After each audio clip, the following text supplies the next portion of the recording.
Spoiler warning for Daredevil Born Again's finale.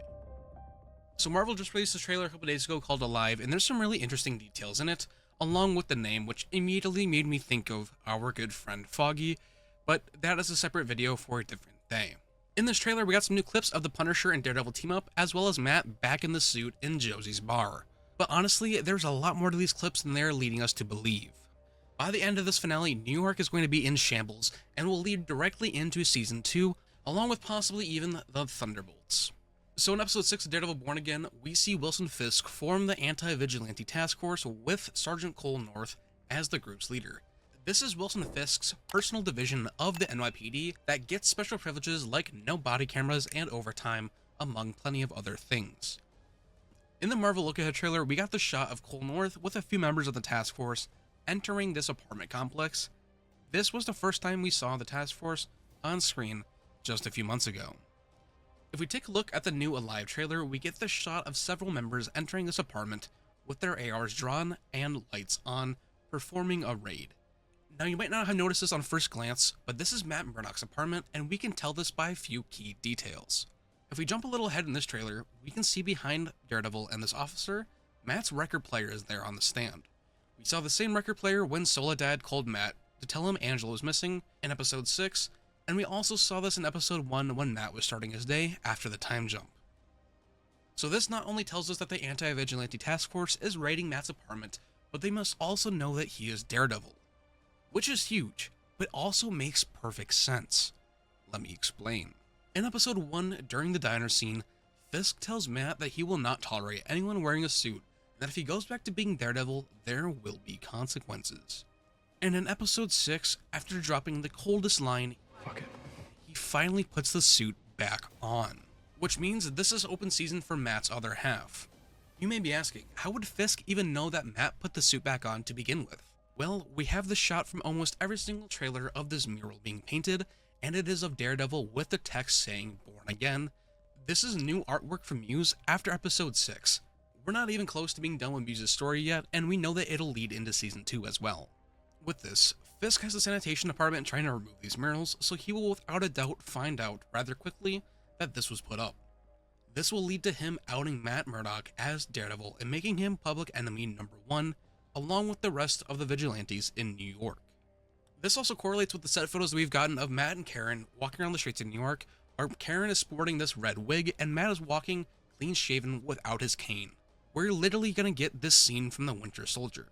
This is also taken from Charles Soule's Mayor Fisk run, my favorite run of all time. In Daredevil 595, Matt confronts Fisk as Daredevil in the mayoral office before jumping out of the window behind him.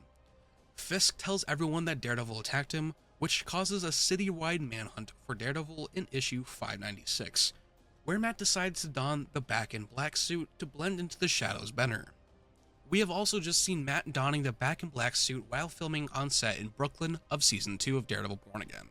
I guarantee that Matt is going to go to Frank to ask him for his help, which we saw a glimpse of in that look-ahead trailer as well, with Frank being clean-shaven and looking up. Following this, we have the shot from the look-ahead trailer once again, where Matt comes crashing in through the ceiling. This is also in the live trailer, but funny enough though, in the trailer, Marvel decided to use CGI to cover up the Anti-Vigilante Task Force patches on the officers' arms, which is a bit odd, since in the look-ahead trailer, they aren't covered up at all, and this trailer came out months ago. Following this, in the Fight the Darkness trailer, we see Matt hit an officer in the face with his billy club, and this follows directly into the next shot from the live trailer, where the same officer is falling down from that blow as Matt grabs the handguard of another officer's AR and hits him across the midsection with his billy club as he launches it. We then get the continuation of this in the look-ahead trailer, where Matt's billy club hits 2 of the officers before it retracts back to him, followed by Matt headbutting the officer that he was holding his rifle. Matt is going to throw his billy club at that first officer he attacked before, once again followed by him throwing it behind him with the grappling hook part of it and stabbing an officer before beating him with the club. From there, Matt is going to grab officer number 1's rifle, making this the 3rd time this poor guy has been beaten by Matt, making this the end of Matt's clips in the apartment. Now we're going to move on to the Punisher section of this fight. We got the shot in the Fight the Darkness short trailer of this AR firing in the apartment, and this door with the windows is behind them. This ties directly into when Frank shoots this officer through the window with the shotgun before walking into Matt's apartment.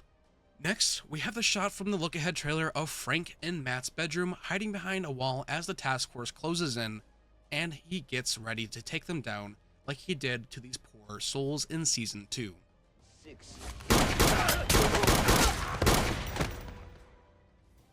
Following this, we have the final shot of Frank and Matt leaping off his patio as Matt throws his billy club and grabs Frank and takes him for a ride. I cannot wait for the scene. It is going to be funny as hell to see what kind of reaction Frank is going to have to Matt swinging around with his billy club while holding onto him like Mary Jane. Last but not least, the final apartment shot that we have is from the Fight the Darkness trailer, and that is of the NYPD helicopter with the spotlight presumably looking for or at Matt and Frank. This is taken straight from Daredevil 596 as well.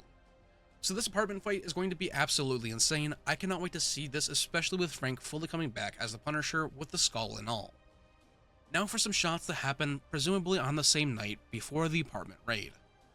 In the live trailer, we have the shot of Frank walking up this ramp towards some members of the task force.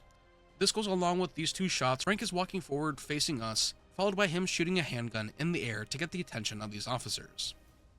This will once again lead directly back into the live trailer where we can see Frank fighting the members of the task force on top of that ramp before throwing that hatchet directly into one of their skulls. I cannot believe that we're going to get this much action in the finale, and trust me, it's only going to improve and go further within Season 2.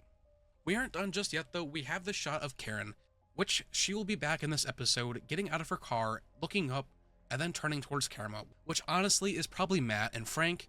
We know that from the set photos of Season 1 that Frank is going to be here as well, so presumably Karen is looking at Frank and Matt. And this leads directly into the shot from the Everyone Has a Darker Half trailer, where Matt, in the Daredevil costume, is turning around and looking towards us. This will lead to the shot of New York City's power going out. Something big is about to happen. Lastly, I have one more section to bring up, and that is going to be Josie's bar acting like Switzerland for our vigilantes. We're going to go back to the Everyone Has a Darker Half short trailer and take a look at Matt as he makes sure he isn't followed as he walks up to Josie's bar. Following this, in the Greatest City on Earth short trailer, Matt is seen following Karen as she opens up the doors from the pool hall into the main bar area of Josie's. We can see some others waiting here as well. Now this could very well be Cherry, Detective Angie, and Frank, but honestly, I think it also could be our Defenders characters, Jessica Jones, Luke Cage, and Iron Fist.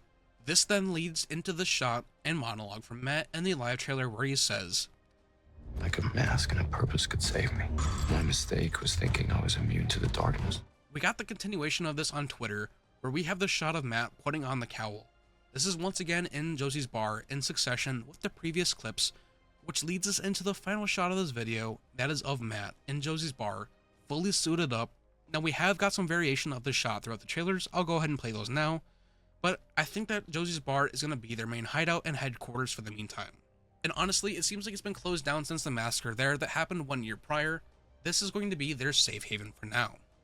How do you think the Daredevil Born Again finale will go down? Let me know in the comments down below.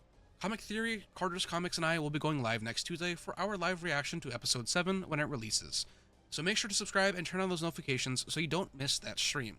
Thank you so much for watching this video. I cannot wait to get into these last 2 episodes. This has been Caden, or Cantina Talk, and I will see you all in the next one.